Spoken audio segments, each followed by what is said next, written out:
Olá, Deus abençoe a sua vida. Vamos para mais uma aula e hoje nós vamos falar sobre a parábola do filho pródigo. Talvez seja uma das parábolas mais conhecidas de Jesus. Ela está em Lucas, Evangelho de Lucas, capítulo 15, do verso 11 ao 32. Essa parábola, ela revela o coração de Deus, ela revela o coração do Pai. Então, olhar para essa parábola de Jesus é entender, é enxergar, é ver o coração de Deus. Lucas 15 contém 3 parábolas e elas revelam um único tema. São 3 parábolas, mas um único tema. E qual é? O coração de Deus pela restauração. Porque nós temos primeiro uma ovelha perdida, depois uma moeda perdida e então a história mais conhecida de Jesus, um filho perdido. Então, aqui nós temos a pintura mais magnífica da graça. Então, nunca a graça de Deus foi contada por boca humana como foi aqui. Então, não é uma parábola sobre rebeldia, é uma parábola sobre um pai que corre. Eu daria um outro nome, não daria a parábola do filho pródigo, mas eu daria a parábola do pai. Porque é o pai que corre ao encontro do filho. Lucas capítulo 15, ele é um retrato do Evangelho. Porque ele fala do pecado, ele fala do arrependimento, ele fala da graça, ele fala da adoção, ele fala da celebração. E aqui Jesus não está ensinando apenas sobre o pecador, mas ele está revelando quem Deus é e como esse Deus trata o pecado. Então nós temos o filho rebelde, que representa o pecador distante de Deus. O filho mais novo, ele exige: pai, dá-me a parte da minha herança que me pertence. Na cultura judaica, isso era equivalente a dizer: pai, era como se ele estivesse dizendo, dentro da cultura judaica, ele está dizendo: pai, preferia que você estivesse morto. É isso. Então ele quer os presentes do pai, mas ele não quer o pai. Ele quer a herança do pai, mas ele não quer o pai. Será que isso não fala de uma realidade hoje?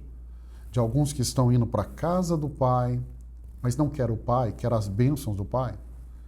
Ele quer a liberdade, mas sem responsabilidade. Ele quer uma autonomia, mas ele não quer comunhão, ele quer vida longe de quem lhe deu a vida. Então, o filho pródigo, ele é o retrato perfeito do pecador. Ele quer viver independente, autocentrado, ingrato e totalmente iludido.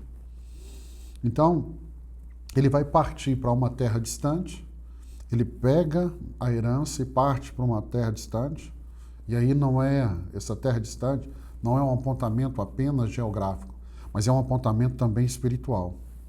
Então, a distância externa é reflexo da distância interna. Quando a gente vê pessoas muitas vezes se afastando dos caminhos do Senhor, é porque, irmãos, não é apenas um distanciamento externo, geográfico, é um distanciamento interno. O coração dele já está longe de Deus, o coração dele já está longe da presença de Deus. Wayne Grudem, ele vai dizer e descrever o pecado como o desejo de viver separado do senhorio de Cristo. Então, o filho pródigo, ele é, portanto, a nossa própria história, a minha e a sua. Sabe, longe de Deus, muitas vezes querendo viver essa vida longe de Deus, com a vontade própria, egoísmo, fuga, esgotamento. E a jornada do pecado sempre, ela começa com uma promessa, mas ela termina com ruína. Então o pecado promete muito e não entrega nada. Não entrega nada. E o arrependimento é ele que abre a porta para o retorno. Porque depois que o filho mais novo deixa o pai, vai para uma terra distante, quando ele perde tudo, o texto diz, caindo em si. Caindo em si. Arrependimento é isso. Arrependimento é voltar à razão. Arrependimento é ver sua real condição, é reconhecer a necessidade, é romper com a ilusão. Isso é arrependimento. Então, quando o filho cai em si, ele decide levantar-se, ele decide voltar, ele decide confessar, ele decide abandonar o antigo caminho. Entenda, O arrependimento genuíno, ele envolve duas ações simultâneas. Primeiro, o afastamento do pecado e depois a volta para Deus. Então não há arrependimento se não houve afastamento do pecado. Não há arrependimento se nós não voltamos para Deus. Então arrependimento não é conserto moral. Arrependimento é um retorno relacional. É voltar a se relacionar com Deus, é voltar a ter intimidade com Deus. Porque o filho pródigo, ele não tenta negociar. Ele não tem justificativa, ele sabe, ele pecou. Por isso que ele vai dizer, pai, eu pequei, eu pequei. Ele não tenta justificar, ele não tenta minimizar, não. Ele apenas se humilha e volta. E esse é o caminho para casa, o caminho para casa, ela começa no interior. Nessa decisão, levantar-me-ei e irei ter com meu pai. Então esse é o caminho do retorno. E esse, muitas vezes, é a dificuldade de alguns retornarem. E aí vamos ver um pai que corre. E aí nós temos aqui essa cena da graça que surpreende. Porque esta é a cena mais escandalosa da parábola.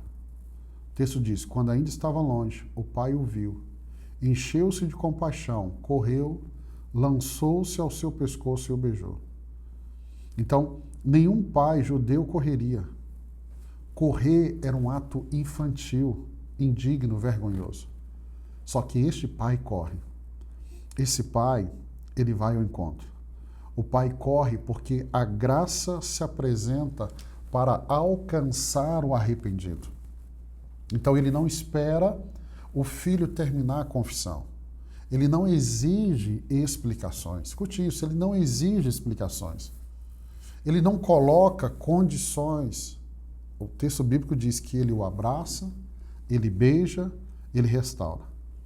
Então a corrida do pai ali, ela é a teologia do evangelho em movimento. É a graça de Deus em movimento, é a misericórdia em movimento. Porque Deus sempre nos vê antes de sermos vistos. João Calvino vai dizer, a iniciativa sempre é dele. É de Deus, é de Deus.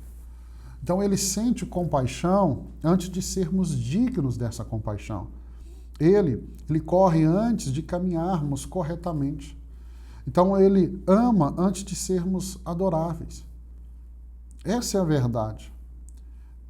Ele dá o primeiro passo, ele nos recebe mesmo quando nós não estamos prontos. Isso é algo muito legal. Então nós temos a doutrina da adoção. Deus nos recebe não como empregados, Deus nos recebe como filhos. Apesar do filho se levantar e falar, olha, eu quero ser um dos seus empregados, mas ele é filho. E filho não foi chamado para ser empregado, filho foi chamado para ser filho. Então guarde essa frase, a graça não anda, a graça corre, ela corre. E aí nós temos nesse cenário a figura do irmão mais velho. E o irmão mais velho revela a religiosidade sem amor. Por quê? Porque a parábola, ela não termina com o retorno do pródigo. Ela termina com a dureza do coração do irmão mais velho. Porque é contada a história do pródigo e ele sai, perde tudo, ele volta e você pensa, a história acabou aqui. Aí entra a figura do irmão mais velho. Por quê? Porque ele chega e ele recusa entrar na festa. Ele chega e ele não celebra a graça. Ele não celebra. Ele não aceita a restauração. Ele não entende a alegria do Pai. E você precisa entender isso. Que o irmão mais velho, ele é o fariseu da parábola. Ele é moralmente correto, mas espiritualmente distante. Então ele carrega uma religião.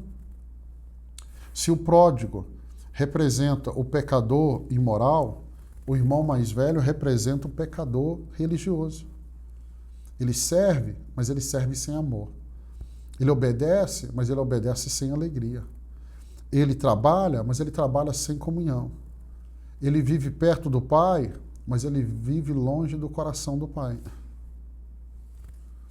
Entenda que a religiosidade sem a graça de Deus, ela vai gerar comparação. Ela vai gerar orgulho, vai gerar dureza, autojustificação. E você vai ver o filho mais velho, em vez de se alegrar com o retorno do seu irmão, ele vai se comparar com ele. Então, se o filho mais novo se perdeu longe de casa, o filho mais velho, ele se perdeu dentro de casa. Um se perdeu fora, outro se perdeu dentro. E os dois estavam distantes. Os dois necessitavam da graça do Pai. Os dois necessitavam de restauração. Um se perdeu longe e o outro se perdeu dentro da casa do Pai. Então, entendo, o fato de eu estar na casa do Pai não quer dizer que eu tenha relacionamento com o Pai. Não quer dizer que eu tenha revelação do Pai. E o reino de Deus, ele celebra. E celebra o quê? Ele celebra a restauração, não o desempenho. O Pai disse, estava morto e reviveu. Estava perdido e foi achado. Então, no reino de Deus, a restauração é o centro, não é o mérito. Então, o Pai não está ali preocupado se ele merece ou não merece. Ele foi restaurado. Ele foi restaurado. Então, o Pai não está preocupado com a performance. Não está. O Pai não está preocupado com o passado. O Pai não está exigindo um currículo espiritual. Então, o reino de Deus, ele não celebra o esforço humano, mas ele celebra a graça que encontra o perdido. Por que o Pai está celebrando? Por que o Pai está dando uma festa? Entendeu? Porque o pecador voltou. Porque a vida foi restaurada. A comunhão foi renovada. A família que estava quebrada foi consertada. Então, entenda, a salvação não é recompensa, mas ela é dádiva. Ela não é salário, ela é graça de Deus.